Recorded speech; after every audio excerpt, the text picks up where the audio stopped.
Ja, wir beschäftigen uns heute in dieser Predigt, die heisst Abenteuer vom Glauben, wo wir uns um Menschen, um Jesus herum beschäftigen. Vielleicht auch ein bisschen weniger bekannte Menschen mit dem Nathanael. Der Nathanael, wir wissen nicht viel über ihn. Es stehen nur wenige Vers in der Bibel. Aber ich glaube, wir können da etwas aus seinem Leben lernen. Und in dieser Serie «The Chosen» wird so vorgestellt, ja so dargestellt, wie er unter einem Feigenbaum sitzt. Wie er mit Gott am Ringen ist. Was er genau dort gemacht hat, wissen wir nicht. Das ist die künstlerische Freiheit von diesen Filmemachern. Doch mir gefällt diese Szene eigentlich recht gut. Ich weiss nicht, ob es dir auch schon so gegangen ist, dass du mit Gott um Situationen, um Fragen in deinem Leben gerungen hast. Für mich war das Bäumli zu Wind in so einem Ohr, wo ich jahrelang auf einem Mürli gehockt bin und Gott gefragt habe, um etwas gerungen habe. Und meistens sehe ich erst in der Retroperspektive, dass Gott mir eigentlich eine Antwort gegeben hat. Dass Gott geführt hat. Und das sehen wir beim Nathanael auch. Wer bin ich? Oder wer bist du? Um das geht es heute. Eine sehr grosse Frage. Und eine Frage, die die Menschen existenziell beschäftigt. Und wenn wir das nicht herausfinden, eine grosse Krise auslöst. Schon ein Zeitchen beschäftigt mich ein Fakt, nämlich, dass wir, und also ich bin eingeschlossen, ich mache das auch, dass wir Menschen schubladisieren. Und ich habe das Gefühl, es wird schlimmer. Ich habe das Gefühl, Menschen gehen so in Extrem, so an die Polen raus und wir schubladisiert. Man sagt die anderen oder die halt. Ist dir auch schon so gegangen, dass du von deinem Umfeld falsch verstanden worden bist oder falsch eingeschätzt worden bist? Wir haben ja so ein Sprichwort bei uns im deutschen Raum, das heisst, stille Wasser gründen tief. Das muss ich mir jemand mal sagen. Ich bin ja nicht so stille oder nicht immer so stille, genau. Aber ich habe mich gefragt, sind es nur die Stillen, die man falsch einschätzt? Oder ich sage konstant, dass wir einander falsch verstehen oder einander falsch einschätzen. Du bist halt. Ich habe gedacht, du hättest das gern. Du tust immer drum. Pünktli, Pünktli, Pünktli. Wie oft habe ich die Sätze gehört? Und wir meinen doch, gerade mit den Leuten, die wir ein bisschen unterwegs sind, dass wir einander kennen. Doch mir fällt auf, nach einem Zeitchen, nach bald 15 Jahren geheiratet, dass ich manchmal sogar meine Frau nicht kenne. Immer die gleiche Farbe Blumen heimgebracht, weil sie das doch gern hat. Und dann sagt sie auf einmal, ich habe im Fall nicht nur weisse Blumen gern. Und du denkst, wer bist du und was hast du mit meiner Frau gemacht? Und dann merkst du, wenn der Reto los ist, auch dort, wo sie Blumen gekauft hat, hat sie auch nicht immer für sich, hat sie auch nicht immer weisse gekauft. Wir schubladisieren das so. Und ich weiss nicht, wie es dir geht, aber ich habe es nicht gern, wenn mich Leute falsch einschätzen, wenn mich Leute schubladisieren. Weil ich bin komplexer als einfach das, was du jetzt siehst von mir. Doch die grössere Frage, als wie die anderen mich sehen, ob die anderen mich kennen, ist doch, kenne ich mich? Kenne ich mich wirklich? Ja klar kenne ich mich. Ich sehe mich ja, ich stehe ja morgen auf. Ich weiss doch, dass ich eine Familie habe. Ich weiss doch, ich habe doch langsam herausgefunden, dass ich gerne Ausdauersport habe. Dass ich gerne draussen bin. Pizza. Ist auch etwas, was ich gerne habe, oder? Ich kenne mich doch. Aber ist das alles? Kenne ich mich wirklich? Und so oft vergleichen wir uns doch mit anderen. Wir denken so, also das ist mein Ding, oder? Könnte ich doch so gut Gitarre spielen, oder? Oder könnte ich dieses, oder könnte ich jenes? Da kannst jetzt du das einfühlen, was für dich ist. Und wir machen vielleicht Sachen, wo wir gar nicht dafür gemacht worden sind. Ich habe mal Schreiner gelernt und der erste Berufsschultag, erste Lektion, Fachkunde, ist Werkzeuglehre gegangen. Und der Lehrer hat so Werkzeug da vorne gehabt, das ist jetzt ein Zimmermannshammer, das muss man noch klarstellen, aber ich habe heute Morgen keinen Schreinerhammer gefunden.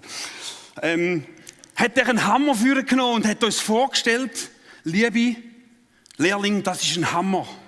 Und wir haben alle gelacht. Und er ist die ganze Stunde so durch Werkzeug durchgegangen und in der Pause haben wir gesagt, hey, wo haben wir uns da angemeldet, oder?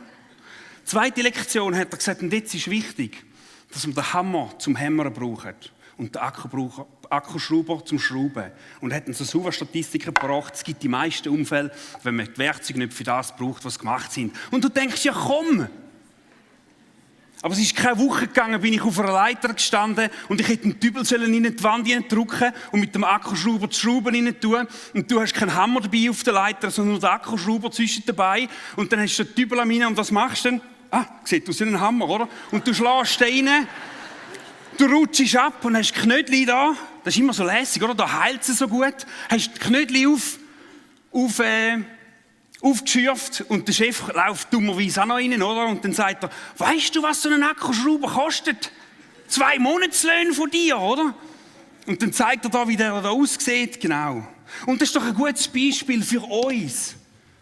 Wenn wir uns nicht kennen, wenn wir nicht in dieser Sache hineinlaufen, wo wir gemacht sind, dann machen wir uns weh. Wir holen nicht das Optimum aus uns raus. Und wir vergleichen uns doch so viel mit anderen.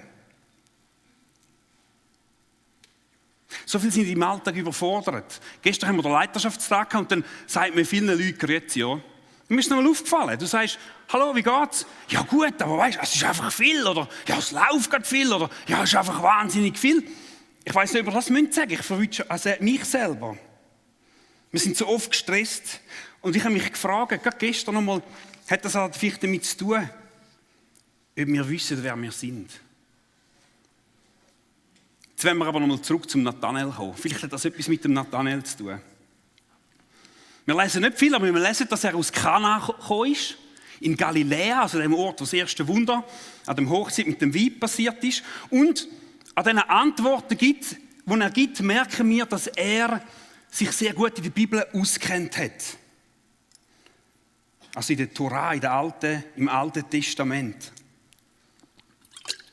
Wir könnten meinen, er war ein Bible-Nerd gewesen. Der in einer Small Group, der dann noch weiss, welches der 7. König im Nordreich war, wie seine Söhne geheissen hat, oder so. Es gibt so immer die im Bibelquiz alles gewinnen, oder? Und du denkst, hey, wow. Der Nathanael hat mir geschonen, ist so einer gewesen.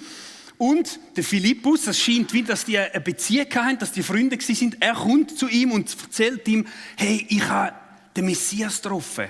Und so wie er der Philippus erzählt, ist am Nathanael natürlich ein Film abgegangen. Er hat all die Prophezeiungen auf den Retter kennt. Und seine Antwort ist darauf gewesen, was? Der Jesus aus Nazareth, was kann denn Gutes aus Nazareth kommen? Dem Kaff. Das kenne ich auch gut. Wenn man von Oberwil kommt, dann hört man einmal auch. Was? Oberwil? Genau. Also was? Nazareth. Und der Philippus meint nur, komm und schau selber. Und jetzt wollen wir die Begegnung anschauen, wo dann der Nathanael mit Jesus hatte.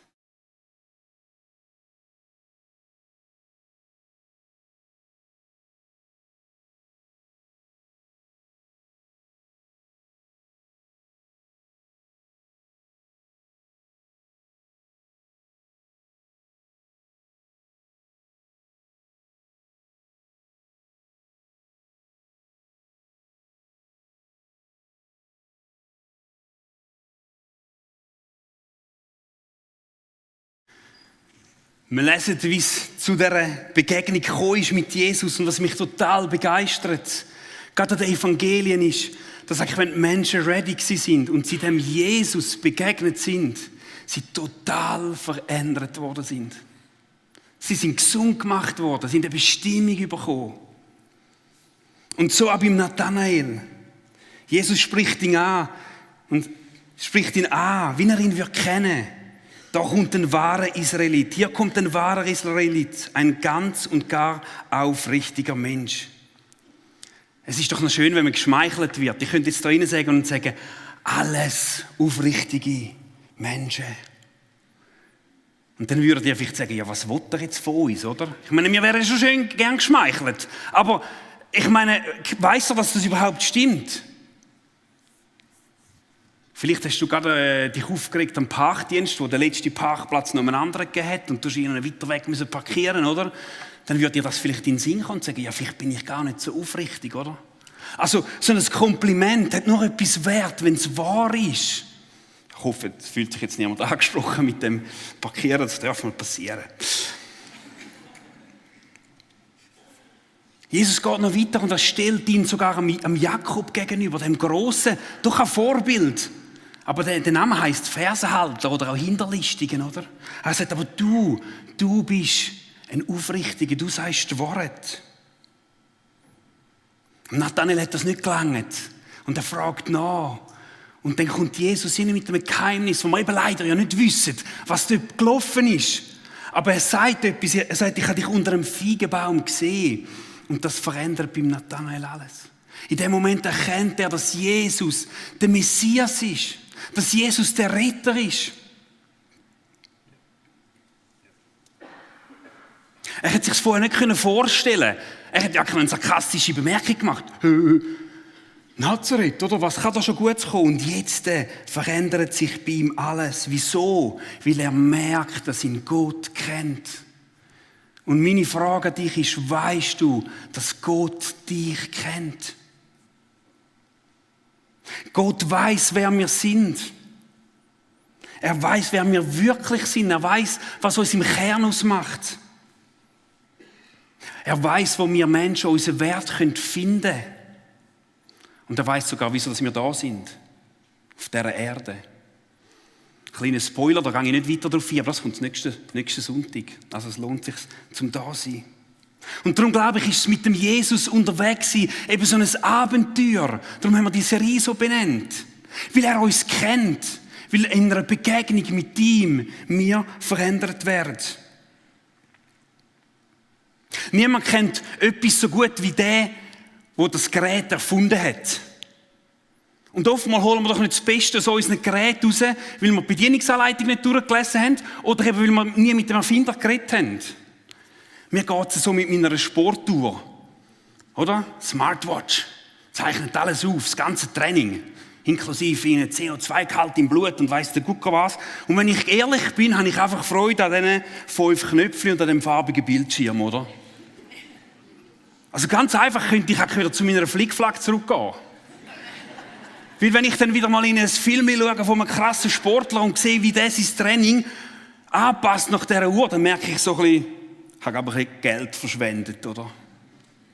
Könnte es mit unserem Leben auch so sein, dass wir manchmal unser Leben verschwenden, weil wir ihnen den uns gemacht hat, nicht fragen, was in uns steckt, sondern wir schauen rechts und links. Wir merken nicht, was noch möglich wäre. Wir kennen uns nicht ganz richtig selber und kann sein, dass darum unser Leben ein Struggle ist. Der David, der Psalmist, der hat die Erkenntnis gehabt, wer Gott ist, und er hat das in einen Psalm geschrieben, einen ganz bekannten, der Psalm 139. Und im Vers 1 und 6, ich habe die so ein bisschen rausgenommen, ihr könnt das daheim nachlesen, heisst es, schreibt er, Herr, du durchschaust mich, du kennst mich durch und durch. Er sagt sogar noch, wenn ich sitze, weisst es du, wenn ich stehe, weisst es du, noch bevor das Wort aus meinem Mund rauskommt, weisst du, was ich sagen will. Und er sagt, dass du mich so genau kennst, übersteigt meinen Verstand. Es ist mir zu hoch, ich kann es nicht begreifen. Das ist ein mega schöner Psalm, aber wenn wir ihn so anschauen, in der Tiefe, in dem Vers, hat mich das extrem herausgefordert. Weiss ich, wer ich bin? Gehe ich zu dem Gott, der alles weiss? Ja, es besteht die Gefahr, dass Gott mich anders sieht, als ich mich selber. Oder als ich mich sehe. Der Paulus fordert im Römerbrief, fordert er die Leser auf, im Kapitel 12, Vers 2, richtet euch nicht länger nach den Maßstäben dieser Welt, sondern lernt in einer neuen Weise zu denken, damit ihr verändert werdet und beurteilen könnt, ob etwas Gottes Wille ist, ob es gut ist, ob Gott Freude daran hat und es vollkommen ist. Der Paulus fordert uns auf und sagt, mach dich nicht den Maßstäben von dieser Welt gleich, das, was dort wichtig ist. Vergleich nicht, sondern lerne in einer neuen Art und Weise zu denken. Lerne zu denken, was sind Gottes Gedanken über dir. Eine andere Übersetzung braucht das Wort nicht, richtet euch nicht nach dem Maßstab, sondern sagt, lasst euch nicht in eine Form pressen. Manchmal macht man es gar nicht extra, manchmal wird man einfach so etwas reingepresst. Und du musst jemand sein, der gar nicht will. Du kannst gar nichts dafür. Das kann ja noch ein Herz sein, oder? So nicht, jetzt musst du, das ist ja kein Imperativ. Aber gerade beim Nathanael sehen wir, wie Jesus so mit Liebe mit ihm umgeht, wenn er ihn abholt. Und dort ist die Frage, glauben wir, dass Jesus uns besser kennt als wir uns selber? Glaubst du, dass Jesus dir helfen will, herauszufinden, wer du wirklich bist? Und da kann ich so einen Satz sagen, vielleicht klingt er ein bisschen billig, aber er ist so tief. Für Gott bist du mega wertvoll. Für Gott bist du elend wertvoll. Mich begeistert das immer, wenn ich in den Bergen bin, die grossen Berge zu sehen. Sehen, wie ihnen die Gesteigsgeschichten übereinander geschoben sind. Und ihnen merken, das muss eine göttliche Macht sein, die das gemacht hat. Und dann wieder checken, und gleichzeitig hat er mich gemacht. Gleichzeitig hat er die Welt angeschaut und hat gesagt, du fehlst. Wir machen jemanden wie dich. Dich will ich. Mit deiner Gabe. Das zeugt doch, wie wertvoll du bist. Also das kann ihm wieder Angst machen, wenn Gott einem so durch und durch kennt, oder? Doch Gott kennt uns und nimmt uns an, obwohl er weiß, was wir letzten Sommer da haben, oder? Je mehr wir eine Person lieben, je mehr sind wir an den Detail interessiert von ihr. Und dort sagt Jesus, bei euch sind sogar die Haare auf dem Kopf gezählt. Darum habt keine Angst, ihr seid mehr wert als ein ganzer Spatzenschwarm. Das ist in der Bergpredigt eingebunden. Kannst du glauben, dass sich Gott so an dir interessiert ist, dass er weiß, wie viel Haar das du auf dem Kopf hast? Wie begeisternd ist das? Die Frage ist, in dem Sinne brauchen wir wieder mal eine Begegnung mit dem Jesus. Die Frage ist, wann haben wir die letzte Begegnung mit dem Jesus gehabt, die uns verändert? So schnell kommen wir doch in unserem Leben in einen Trott hinein. So schnell verschiebt sich der Fokus wieder auf etwas. So schnell ist wieder eine Form da, wo man reingepresst wird. Ich weiss, dass ich regelmäßig, dass ich eigentlich heute eine Begegnung mit dem auferstandenen Jesus brauche, der mich verändert, der mir zeigt nochmal neu, wer ich bin, wieso dass ich da bin und einfach ein Ja hat zu mir. In diesen Stürmen, auch in diesen schönen Zeiten vom Leben. Das ist nämlich beides gefährlich, oder? Manchmal in den Stürmen hat man das Gefühl, man geht unter.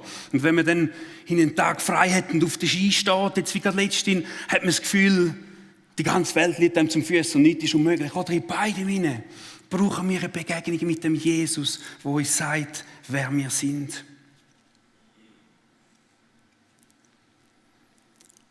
Vom Dietrich Bonhoeffer gibt es ein Gedicht, das genau das ausdrückt. Das ist ein bisschen lang, darum habe ich nur einen Ausschnitt genommen. Ihr könnt das suchen, das heisst, wer bin ich? Wer bin ich? Der oder jener? Bin ich denn heute dieser und morgen ein anderer? Oder bin ich beides zugleich? Vom Menschen ein Heuchler und von mir selbst ein verächtlicher, wehleidiger Schwächling. Oder gleicht, was in mir noch ist, dem geschlagenen Heer, das in Unordnung weicht vor dem schon gewonnenen Sieg? Wer bin ich? Einsames Fragen treibt mit mir Spott. Und dann kommt's. Wer ich auch bin, du kennst mich. Dein bin ich, o oh Gott.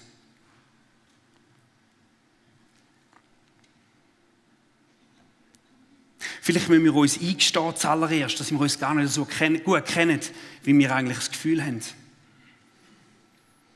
Oder wie wir wünschen, wir würden uns kennen. Oder wir wünschen, wie die anderen uns sehen würden. Wir dürfen an den Punkt kommen wie der Bonhoeffer, wo wir sagen, wer ich auch bin, du kennst mich. Dir gehöre ich, Gott. Von dir will ich wissen, wer ich bin.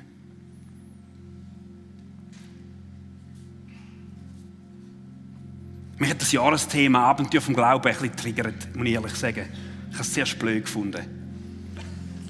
Weil jetzt wird uns einfach so ein Abenteuer aufgedrückt, oder? Und manchmal will ich einfach im Sofa liegen, ein bisschen Netflix schauen, Sack Chips essen und ein Bierchen dazu trinken, oder? Und jetzt haben irgendwelche Leute so das Gefühl, sie müssen mir ein Abenteuer überstülpen, oder? Aber ich habe auch gemerkt, dass so durchs Leben gehen, ohne Abenteuer, mega langweilig ist. Was ist ein Glaube, wo wir einfach so mit Trott drin sind? Wir schauen am Morgen den Tagesvers an, wir gehen am Sonntag in die Kirche oder nicht, je nachdem, ob wir Lust haben oder nicht. Das ist alles nicht wertend, oder? Aber wenn wir mit dem Jesus unterwegs sind, wenn wir wissen, was seine Gedanken sind über mein Leben, dann ist es unser Leben ein positives Abenteuer. Etwas, was spannend macht. Auch nicht etwas, was einfach so kräftezerrend ist, sondern was uns ausrüstet. Und darum möchte ich dich nochmal fragen, hey, bist du bereit, mit uns zusammen, mit mir zusammen, auf ein Abenteuer zu kommen? Und jetzt kommt das Schwierigste für mich oder für die GVC.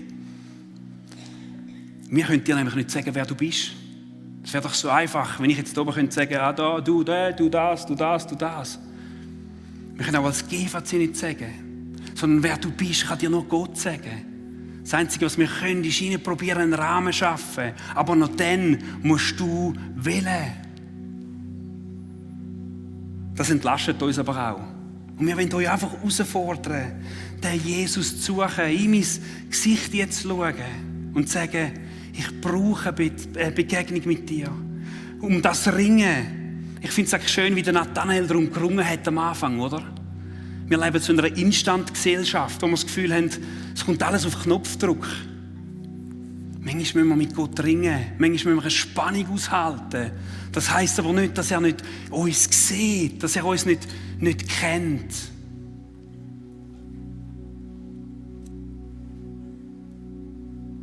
Du darfst dich auf den Weg machen und ich will dich herausfordern. Nochmal sagen, Jesus, ich brauche eine verändernde Begegnung mit dir. Zeig du mir, wo ich bin. Zeig du mir vielleicht etwas, was niemand anders weiss. Verändere du mich. Das ist auch keine simple Predigt.